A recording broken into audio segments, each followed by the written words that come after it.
ถานีวิทยุสรานรม AM1575 การทูตเพื่อประชาชนเพื่อไทยก้าวไกลทันโลก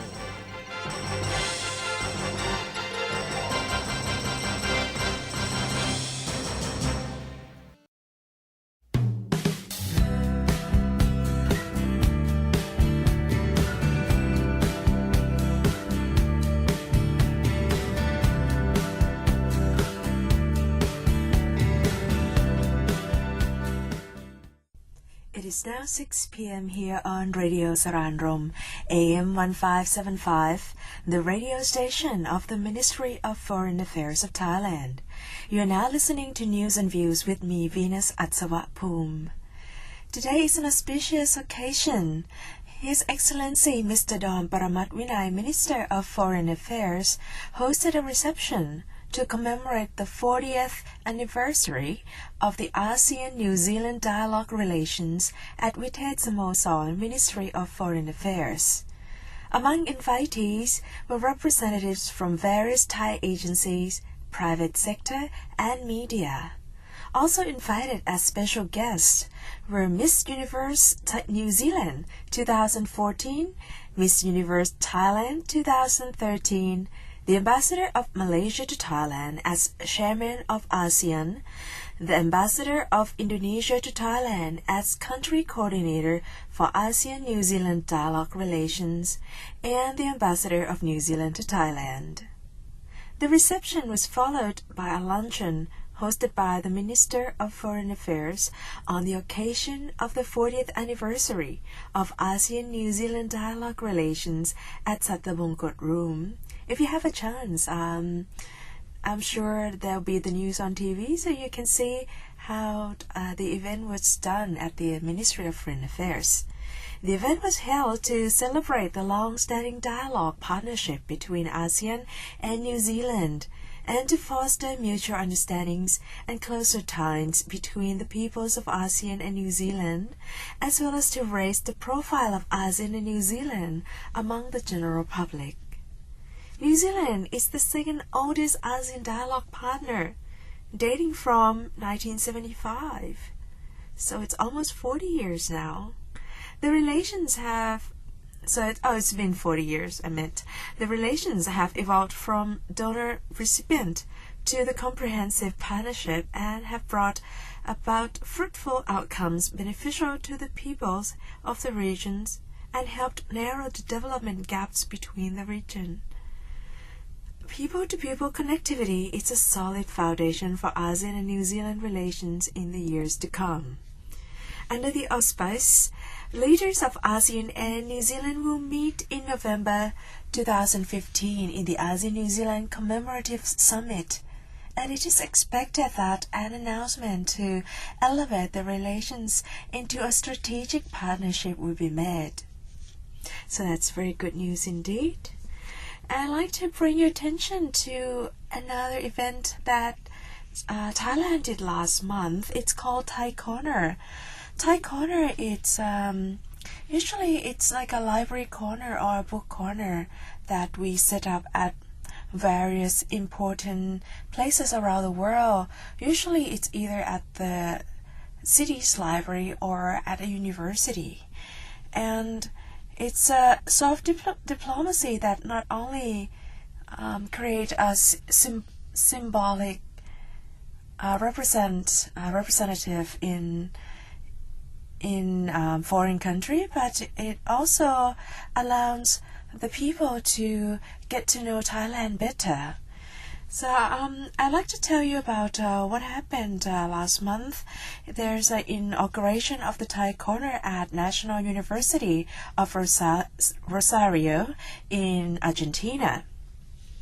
On the 8th September 2015, Thai Ambassador to Argentina, together with Rector of National University of Rosario and Dean of the Faculty of Political Sciences and International Relations, presided over the inauguration of Thai Corner at the university's lecture room.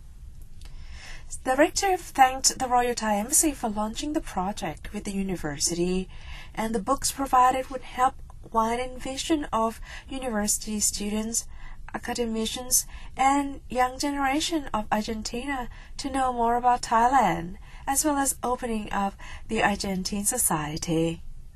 The Thai ambassador gave an opening remark emphasizing the object of the project, which is to promote the people-to-people relations between Thailand and Argentina.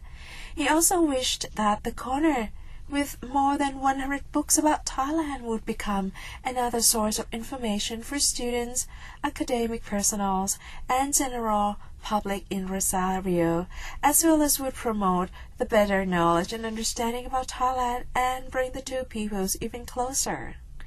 Now these 100 books usually composed of various subjects, not only about history, politics, or maybe current affairs, but it covers cultures and customs of Thailand as well.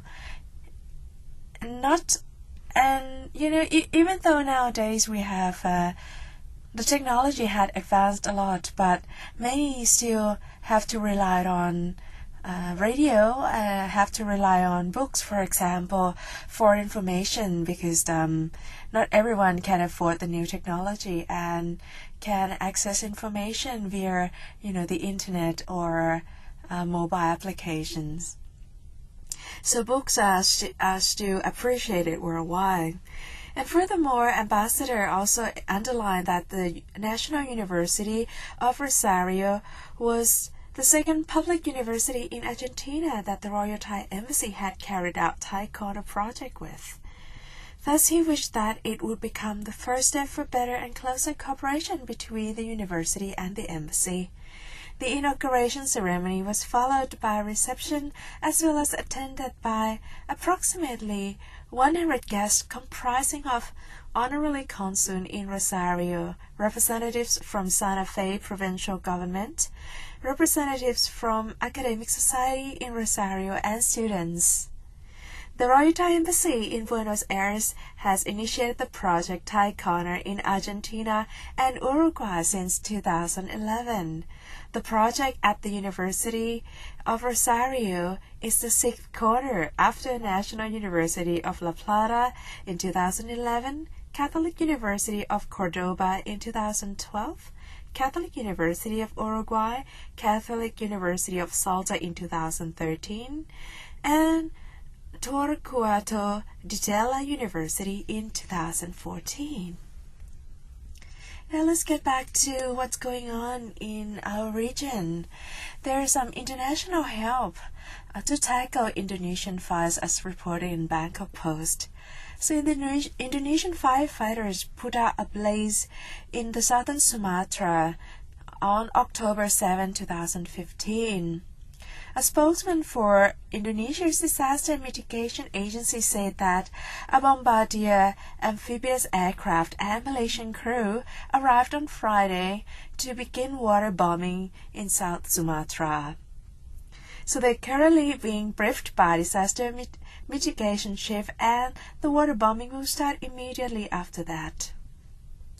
Fires in Sumatra and Kalimantan have been blanketing Southeast Asia for weeks, including the south of Thailand, so much that there are flights that has to be directed back and could not land in Phuket last week, for example. The pollution levels in both locations recorded far above hazardous levels. The haze was also forced Malaysia and Singapore to close schools and cancel outdoor events. Singapore has also agreed to send Chinook helicopter capable of pouring water from a huge hanging bucket, along with a Hercules C-130 carrying 42 firefighters from the city-state civil defense force. The help from Singapore was scheduled to arrive in Sumatra last Friday, but was postponed to Saturday due to poor visibility at the local airport. Jakarta has deployed about 25,000 personnel and aircraft, but the firefighters have been overwhelmed by the extent of the blazes. The Indonesian government insisted on not accepting international help for weeks before finally agreeing to accept the offer from several countries to combat the haze. Australia has pledged to send a Lockheed L-100 Hercules air tanker, with Foreign Minister Julie Bishop asserting Australia's expertise or experience in fighting the bushfires. Now, what's going on in Thailand recently? I'm sure many of you have heard about the riot in Phuket. And the nation reported that dozens of cars were burnt out at the police station, damaged after mob protested over a hot pursuit that led to death of 2 young men in Phuket.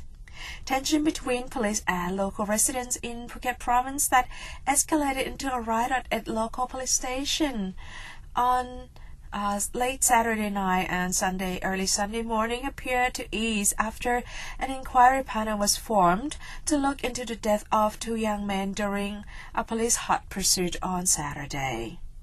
Police representatives met with families and relatives of the victims, and the meeting was held under a tense environment. It was held after local residents, including families of both victims, rallied in front of the police station, angry over the death of the pair. They claim police used excessive action on the young victims, who allegedly refused to be searched and rode off on a motorbike near a police checkpoint without solid evidence. Dozens of vehicles parked before the police station were burned and police buildings damaged during the clash. The governor said after a committee would be set up to investigate the case and a fund set up to help the victims' families.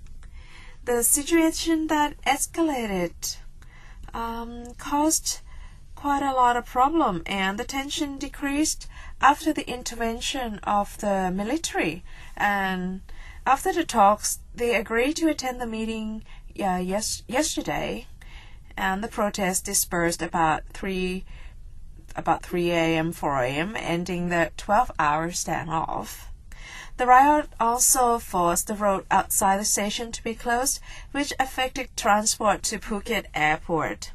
Officials at the airport said 35 people missed their flights and 9 planes were delayed on Saturday night. So it hasn't really been a good week in Phuket. And before we take a break, there's an update on Koh Tao murder's verdict, which is going to be due on December 24th. The Koh Samui Provincial Court has set December 24th, or Christmas Eve, to deliver its judgment on 2 Myanmar men accused of murdering 2 British tourists on Koh Tao Island on September 15 last year.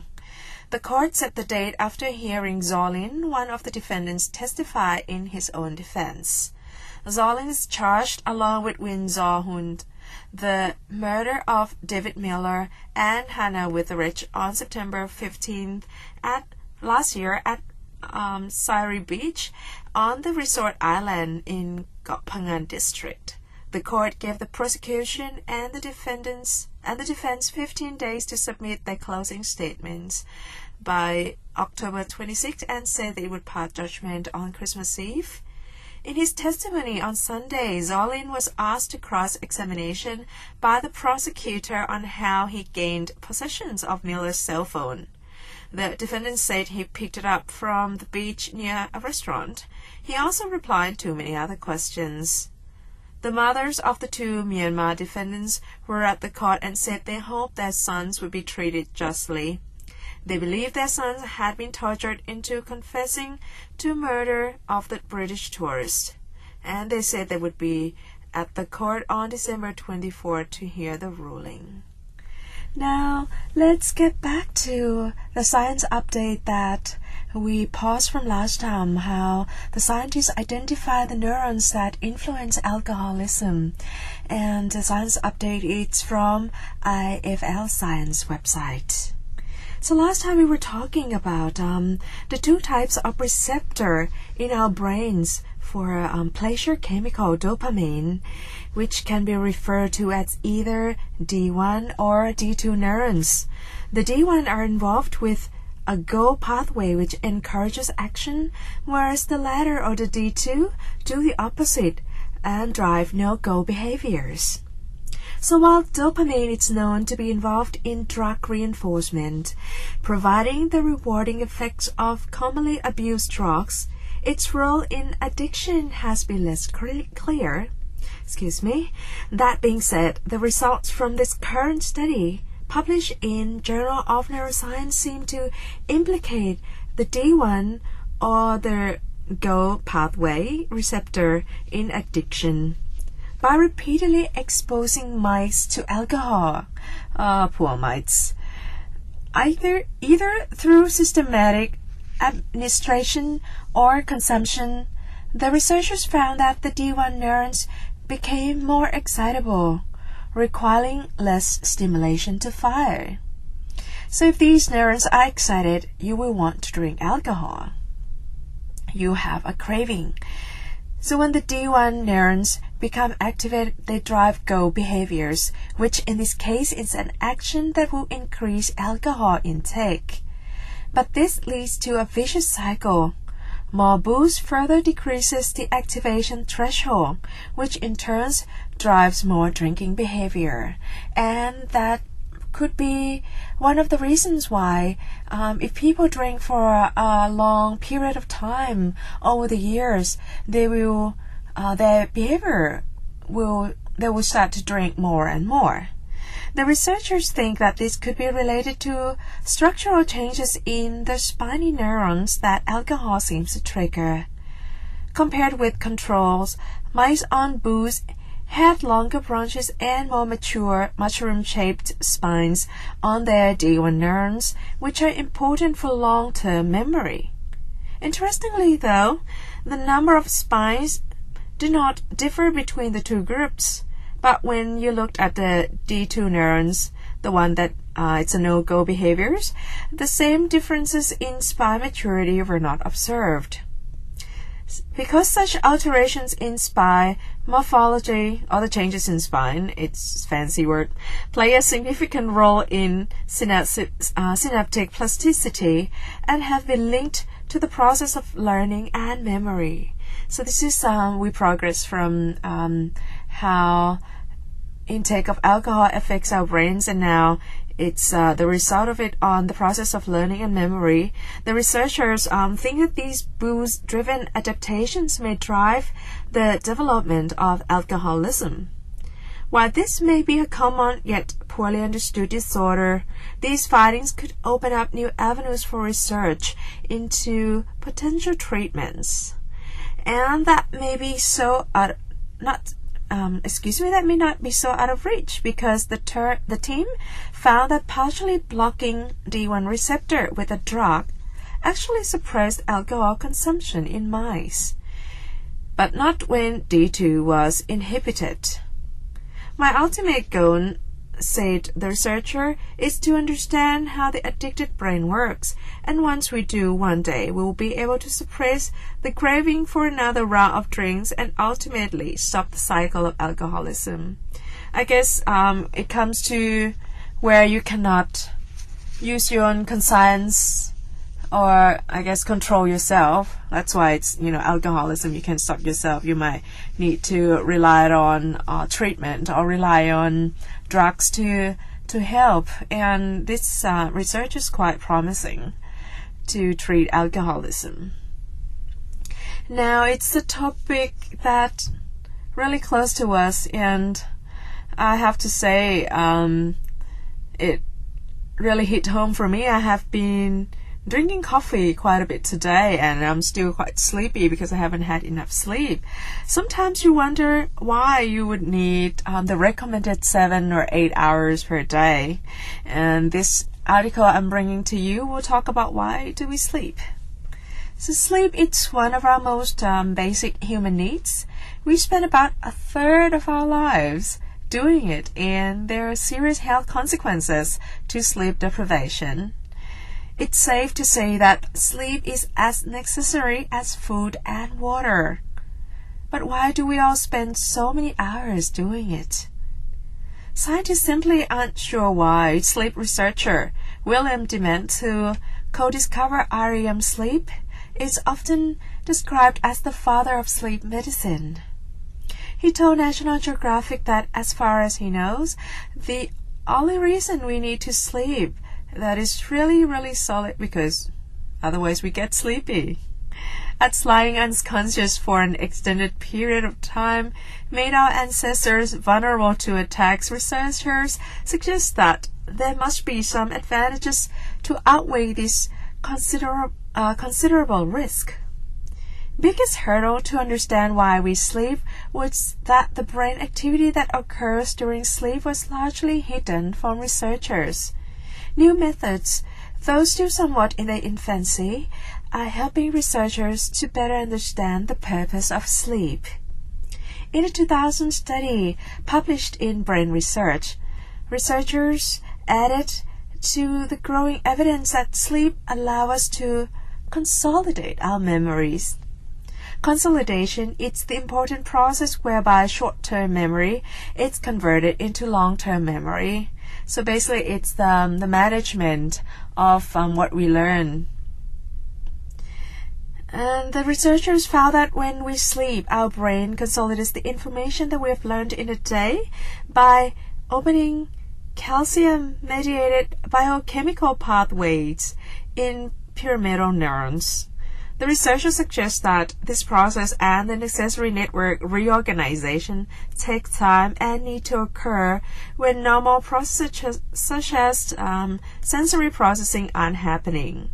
So if you use a computer, it's probably something to the like of refrag of our computer, during which we cannot use the computer, but it helps, sort all the data that we created or we used during the day and put it into places so that we can draw on it and we can work more efficiently the next day after we ran the refrag. So this may be ultimately the primary reason why we need to sleep. Some researchers suggest that the benefit of memory consolidation don't outweigh the risk of sleeping, though. They instead point to other theories. The researcher of the University of Rochester argued that sleep may provide the brain with an important opportunity to take out the trash. So in 2013 study published in journal Science, researchers found that cerebral spinal fluid is pushed around the brain to clear waste chemicals that are produced as part of a cell's natural activity. This method of waste removal, known as lymphatic system, mainly occurs when we sleep.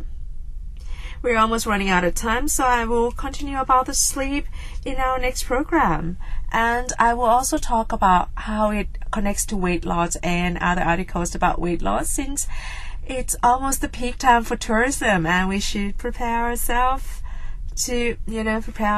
mind and body, to enjoy the upcoming vacation. Our time has come to an end now, so if you have any further inquiries, questions, or comments, please email me at saranrom, it's saranrom@mfa.go.th, as well as you can follow me and other programs on Facebook and watch this specific program on YouTube, Saranrom Radio. Thank you for tuning in to News and Views.